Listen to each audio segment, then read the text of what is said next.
오늘 함께 나눌 말씀은 새로 출발합시다 입니다. 오늘 함께 찬양할 찬양곡 제목이 먼저 그의 나라와 입니다.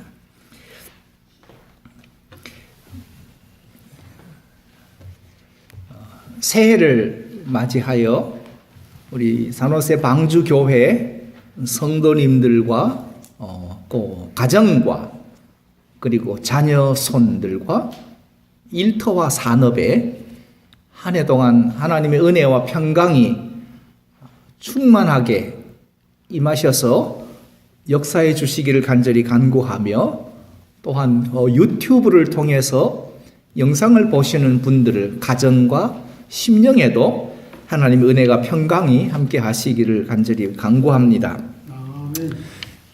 새해 첫 주일부터 12월 30일까지 우리는 주일은 52번이 있습니다. 52번의 예배를 통해서 우리가 바라는 것은 금년의 표처럼 소명받는 성도가 되자 하는 표에 우리가 한 걸음 더 나아가고 성화되고 성숙이 되어가는 교회와 성도들이 되어지기를 바랍니다. 요한계시록 3장에 있는 사대 교회 주시는 말씀 가운데 내가 내 행위를 아노니 내가 살았다 하는 이름은 가졌으나 죽은 자로다. 살았다고 산 것이 아니라 주님께서 보실 때는 그건 죽은 거다라고 말씀하십니다.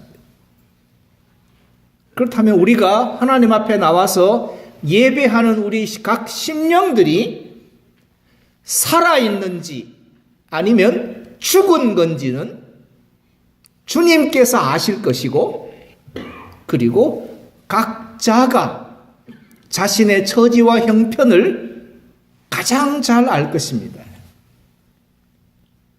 그러므로 금년에는 죽은 자들의 예배가 되지 말고, 금년에는 죽었다가 예수님의 십자가의 보혈로 살아난 생명을 얻은 살아있는 성도들의 예배가 되는 주일 예배를 52번을 여러분과 함께 하나님께 영광을 돌려드리고 싶습니다.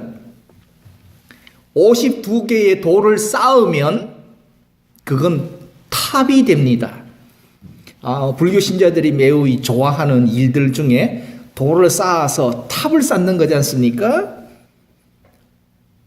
1년 동안 매주 돌을 하나씩 52개를 쌓으면 탑이 되고요. 또 길이 없는 빈들에 52번을 왕래를 하게 되면 거기에 길이 생깁니다. 성경을 내가 필사하기로 작정을 하고 요한복음을 1장 1절부터 내가 필사하기를 시작해서 1년을 쓰면 세상에는 없는 나 하나만 가지고 있는 내가 손수 필사한 나만의 필사 성경이 만들어집니다. 그러니까 1년이라는 시간이 이처럼 어마어마한 시간입니다. 돌을 쌓으면 탑이 되고, 길이 없는 데에는 길이 생겨나고, 필사를 하면 나만을 소유할 수 있는 나만의 필사 성경을 가지게 된다면 우리는 1년 52주의 주일 예배를 통해서 우리는 더 거룩하게 되고 더 성화되고 더 성숙되어지는 성도가 되어야 하는 것은 마땅한 일입니다. 최근에 한국에서 막 자랑하고 있는 것 가운데 하나가 롯데 월드타워라는 데가 있습니다. 저도 한국에 한번 들어가면 한번 올라가 보고 싶은 곳이기도 합니다. 이게 얼마나 크냐 하면 지상이 123층, 지하 6층이니까 토를 하면 거의 130층에 가까운 어마어마한, 그래서 총 555m짜리 건물입니다. 이거는 한국에서는 국내의 최고이고 세계에서 6번째로 높다는 건물입니다. 이걸 만들어 놓고서 한국에서는 드디어 우리가 해냈다 라고 자랑을 했습니다. 아주 성대하게 테이프 커링식을 하고 아주 준공식을 하면서 사람들 앞에 자랑을 했습니다. 그러나 실상은 그 건물을 짓는 기술을 보면 미국, 스위스, 일본, 영국 같은 세계 유수의 기업들의 기술을 사용해서 건물을 지었습니다. 근데 한국 기업은 외국 업체가 감리하는 그 일에 시공만 참여했습니다. 즉, 기술은 없고 시공해서 건물은 남았습니다. 눈에 보이는 건물은 보이는데 그 건물은 지었는데 그 건물을 짓기까지의 기술은 한국에는 없다는 이야기입니다. 이 얼마나 어처구니 없는 일입니까? 세계 6번째로 높은 고층 건물을 가졌다고 자랑하는데 뚜껑을 열어보니 기술은 없는 알맹이가 빠져버린 거 아닌가? 52번의 주일 예배를 하나님 앞에 드렸는데 뚜껑을 열어보니 신앙의 내용은 없고 말로는 하나님의 영광, 하나님께 예배합니다, 찬양합니다 하는데 뚜껑을 열어보니 여전히 자존심과 허영과 썩어질 것들에 대한 욕망은 여전히 존재한다면 그건 죽었다고 말할 수밖에 없습니다. 그래서 서울대 산업공학과 교수인 이정동 교수가 실패 없이는 축적의 시간도 없다. 기술의 축적, 그리고 경험의 축적, 노하우의 축적이 없다고 말하면서 시행착오를 통한 기술의 노하우를 축적해야 한다고 했습니다. 시행착오의 중요성이 있는데요. 여러분, 미국 3M사의 포스트잇이라는 것을 보신 적이 있습니까? 제가 샘플을 들고 나왔는데요. 포스트잇, 이거는 뗐다 붙였다 뗐다 붙였다 하는 거 여러분 아시죠? 이 포스트잇이 기술이 언제 개발됐는가 하면 1968년에 아이디어가 생겼습니다. 한번 쓰고는 내버리는 건데 쓰고 다시 재사용할 수 없을까 하는 아이디어를 가지고 몇 년 동안 시행착오를 했는가 하면 무려 12년 동안의 시행착오를 거치면서 이런 제품이 하나가 만들어졌습니다. 12년간의 시행착오를 통해. 그렇다면 저와 여러분의 우리의 믿음 생활의 연조를 따져보면 40년 믿었어요. 자랑할 게 아니라 평생 믿었는데요. 과시할 게 아니라 40년 또는 평생에 믿은 예수를 통해서 시행착오를 통해서 뭘 얻으셨습니까? 축적되어진 노하우가 무엇입니까? 라고 한다면 우리의 결론은 언제나 예수 십자가입니다. 1년을 믿어도 결론은 십자가요. 40년을 믿어도 결론은 언제나 십자가입니다. 예수 십자가 아닌 것은 그건 다 가짜입니다.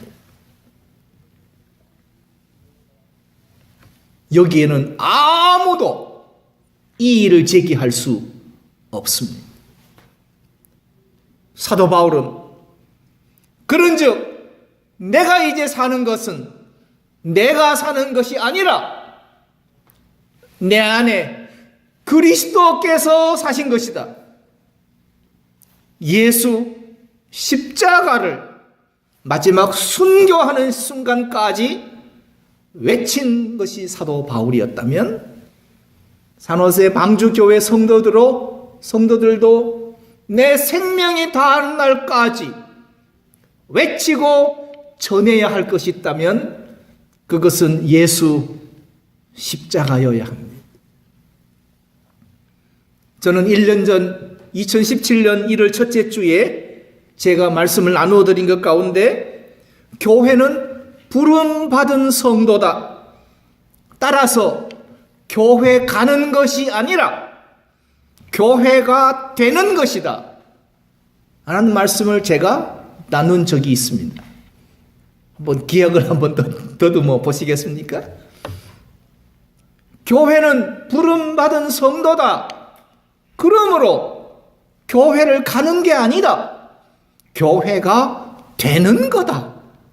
라는 말씀을 나누었다면 1년 동안 시행착오를 통해서 여러분이 교회가 되셨습니까?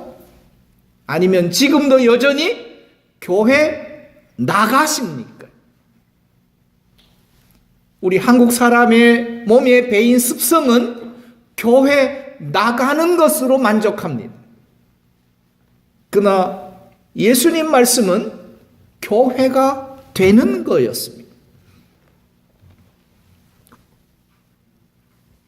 소명받는 성도가 되고 그리고 부름받은 성도로서 교회가 되기 위하여 실패를 얼마나 많이 하셨습니까? 오늘 사무엘상 1장에 나오는 3000년 전 한나라는 여인을 통해서 그 여인이 인생의 실패의 시간들을 채워가면서 그가 인생의 역전을 이루기까지 한 여인의 신앙의 여정을 함께 살펴보고자 합니다. 첫째로 자기 소견에 옳은 대로 행한 이스라엘입니다. 자기 소견에 옳은 대로 행한 사람들. 사사시대의 특징을 말하라면 각자의 생각대로 자기 소견에 옳은 대로 행한 사람들이 많았습니다. 그래서 성경에 나와 있는 것처럼 여호수아 후에 일어난 다른 세대는 여호와를 알지 못하며 여호와께서 이스라엘을 위하여 행하신 일도 알지 못하더라. 사사들은 있고 그리고 성소는 있고 율법은 있고 안식일도 지키는데 그들은 여호와께서 하신 일을 알지 못하고 더 나아가서 여호와를 알지 못했다라고 말합니다. 교회에 나가는 기독교인들이 하나님을 얼마나 알고 계십니까? 내가 아플 때 내 병 고쳐주시는 그런 종류의 하나님이 아니요. 내 자식 좋은 대학 들여보내주는 그런 하나님이 아니라는 것을 우리는 압니다. 그럼에도 불구하고 우리는 그런 하나님을 바라고 믿고 산다면 사사시대나 다를 바가 없습니다. 또한 이스라엘 자손이 또 여호와의 목전에서 악을 행했다는 말씀이 사사기에는 반복해서 나옵니다. 그러니까 한 번 악을 행한 것이 아니라 그 악이 반복적으로 행해졌다는 겁니다. 그리고 세 번째가 그때 이스라엘에 왕이 없으므로 사람마다 자기 소견에 옳은 대로 행하였더라. 지금 이 시대는 더더욱 각자 사람들의 자기 생각과 소견에 옳은 대로 그렇게 삽니다.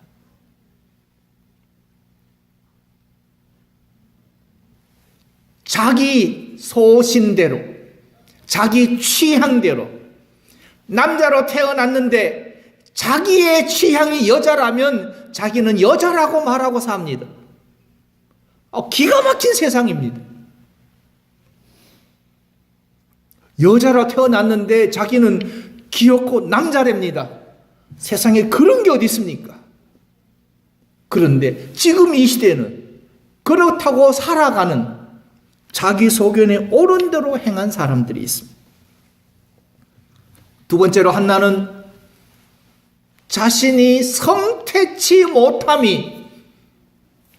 못하게 하신 분이 여호와 하나님이신 것을 깨닫습니다. 얼마나 속이 상하겠습니까? 여자로서 결혼한 여인이 자녀를 생산하는 것은 그 당시의 의무요, 마땅히 해야 될 본분입니다. 그래서 엘가나가 한나가 자녀가 없으니까 아마 둘째로 그 분인날을 맞아들인 것 같은데, 자신의 고통과 아픔, 슬픔, 이 속상함, 그것들을 생각하면서 성태치 못하게 하신 분이 여호와 하나님이신 것을 깨닫는 여인이었습니다. 여러분의 인생의 문제, 여러분의 자녀의 문제, 여러분 가정의 문제들에 있어서 그것을 하나님께서 고난케 하시고 시련을 당하게 하시고 연단하신 것을 깨달으십니까? 아니면 그것을 피해보고자 여전히 노력하고 계십니까? 한나에게는 모든 시름과 슬픔을 그가 잊고 살 만한 남편의 지극한 사랑이 있습니다. 실로에 올라갈 때마다 한나에게는 갑절에 예물을 줍니다. 분깃을 줍니다. 그럼에도 한나의 슬픔은 견딜 수가 없었습니다. 반복되는 일상, 그 생활에 익숙해지면 그것은 끝장납니다. 반복되는 일상에 익숙해지면 감각은 점점 무디어집니다. 감각은 무뎌집니다. 그러면 영성이 무뎌지면 분별력도 그만 무너져 버립니다. 그리고 한국 사람들이 스스로 자기 최면처럼 하고 있는 것이 나는 잘하고 있어, 나는 최선을 다하고 있다고 생각하는 과도한 자기애의 함정이 빠집니다. 나는 주일 예배만큼은 나는 절대 안 빠져 라는 과도한 자기애 신앙이 있습니다. 11조는 나는 꼭 하지. 과도한 자기의 함정에 빠집니다. 그러면서 주일 성수하지 못하는 사람들을 정죄하고 어떻게 하나님 걸 떼먹냐고 사람들을 정죄하는 사람들은 스스로 과도한 자기애에 빠진 사람들이 많습니다. 그런데 사실과 감정을 혼동하지 마십시오. 열심히 방향을 바꿀 수는 없습니다. 한나의 슬픔과 한나의 번민과 한나의 괴로움의 사실은 맞습니다. 그러나 그것이 성태치 못하게 하신 분이 여호와 하나님께 있음을 여인이 깨달았다면 이 여인은 자신의 문제가 어디서부터 왔는가를 정확하게 성찰해낸 사람이었습니다. 그래서 세 번째로 그는 여호와의 전에 나아가기로 결심합니다. 오늘 9절 말씀에 보면 그들이 실로에서 먹고 마신 후에 한나가 일어나니라고 있습니다. 한나가 마음이 괴로워서 여호와께 기도하고 통곡하며 서원했다고 했습니다. 실로에서 먹고 마신 후에, 주일 예배와 친교 후에 우리 인생의 방향이 달라질 수 있다면 우린 바꿔야 합니다. 실로에서 먹고 마신 후에, 주일 예배 후에, 친교 후에 집으로 돌아가는 사람이 거의 태반입니다. 그런데 애통함으로 집으로 돌아갈 수 없어서 하나님 앞으로 나아가는 사람이 있다면 그 사람은 심령이 살아있는 사람입니다. 한나는 실로에서 먹고 마신 후에 일어나서 여호와 앞에 나아가기로 작정합니다. 오늘 주일 예배 마치고 친교의 시간을 마친 후에 모두가 다 집으로 돌아가는 시간에, 하나님, 저는 이대로 돌아갈 수 없습니다. 내 심령이 너무 공허하고 내 가정이 너무 복잡합니다. 사업은 어렵고 육신은 괴롭습니다. 나는 이대로는 집에 못 돌아가겠습니다. 주님, 나의 원통함과 나의 속상함을 주 앞에 토로하오니 주여 귀를 기울이시고 내 상한 심령을 만져주시고 내 심령을 하나님의 은혜로 채워주옵소서. 하나님께로 다시 나갈 용기 없으십니까? 대부분의 사람들은 집으로 돌아갑니다. 그러나 한나는 여호와 앞에 나아가기로 합니다. 하나님 앞에 나아가서 하나님 앞에 나의 심정을 토로하겠다는 겁니다. 엘리가 술 취한 줄 알고 포도주를 끊으라고 이렇게 망발을 부리니까 한나가 16절에서 이렇게 말합니다. 당신의 여정을 악한 여자로 여기지 마옵소서. 내가 지금까지 말한 것은 나의 원통함과 격동됨이 많음을 인함이니 나는 마음이 슬픈 여자라 포도주나 독주를 마신 것이 아니요 여호와 앞에 나의 심정을 통한 것뿐입니다. 먹고 마신 후에 이렇게 기도하실 수 있으십니까? 남들 집으로 다 돌아가는 시간에 여호와 앞에 나와서 나의 심정을 통하고 싶지 않으십니까? 월요일 교회 파킹장에 아무도 없을 때 친교실 앞 나무 벤치에 앉아서 주님, 내가 속상하고 억울해서 오늘 다시 찾아왔습니다.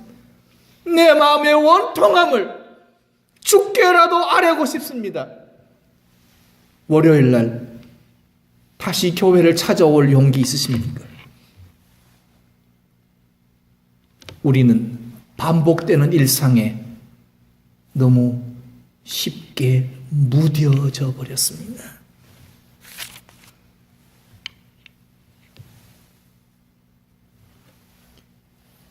한나는 네 번째로 여호와 앞에 서원의 간구를 드립니다. 언약을 기억하시고 여정을 생각하시고 주의 여정을 잊지 아니하셔서 아들을 주시면 내가 그의 평생을 여호와께 드리겠습니다. 서원의 간구를 드립니다. 서원의 간구는 인생의 절박한 고비에서 나의 인생을 걸고 하는 하나님과의 마지막 담판이 서원입니다. 그런데 이 마지막 담판은 반드시 그대로 하겠다는 마음의 결심이 중요합니다. 그런데 사람은 들어갈 때 마음과 나올 때 마음이 반드시 달라지게 되어 있습니다. 급할 때는 매어 달렸는데 해결되면 사람이 느긋해집니다. 옛말에 물에 빠진 사람 건져놨더니 내 보따리 내놓으라는 말과 같습니다. 목숨 구해놨더니 보따리 달라는 이런 어처구니 없는 일들이 우리의 현실에서 여전히 일어나고 있는데, 마지막 단판은 나의 생명을 걸고 하는 단판입니다. 나의 인생을 걸고 하는 단판입니다. 2018년 올해 한 해 동안 여러분의 믿음 생활에서 하나님 앞에 인생을 걸고 마지막 단판할 내용이 무엇입니까? 아직도 여전히 복 받고 병 고치고 돈 많이 벌고 출세하기를 원하십니까? 아니면 십자가를 지기를 원합니다. 제자가 되기를 원합니다. 하나님께 영광만 돌릴 수 있다면 나를 분토와 같이 버리게 해 주십시오. 그런 기도 드릴 용기 있으십니까? 십자가를 지기로 하나님과 마지막 단판을 하셔야 합니다. 하나님은 놀랍게도 그 서원의 내용을 지킬 것인가 아닌가를 살펴보신다는 것입니다. 열납이란 단어는 한자에 나와 있지만 기쁠 열자와 그리고 바칠 납자입니다. 그러니까 기쁘게 바친다, 그래서 하나님이 기쁘게 받으신다는 것이 열납이라고 되어 있는데, 그러나 성경 원어의 뜻은 하나님이 먹고 잡수는 게 아니라 보신다, 살피신다입니다. 즉 서원하여 기도하는 그 사람의 행위를 보신다, 중심을 보신다는 겁니다.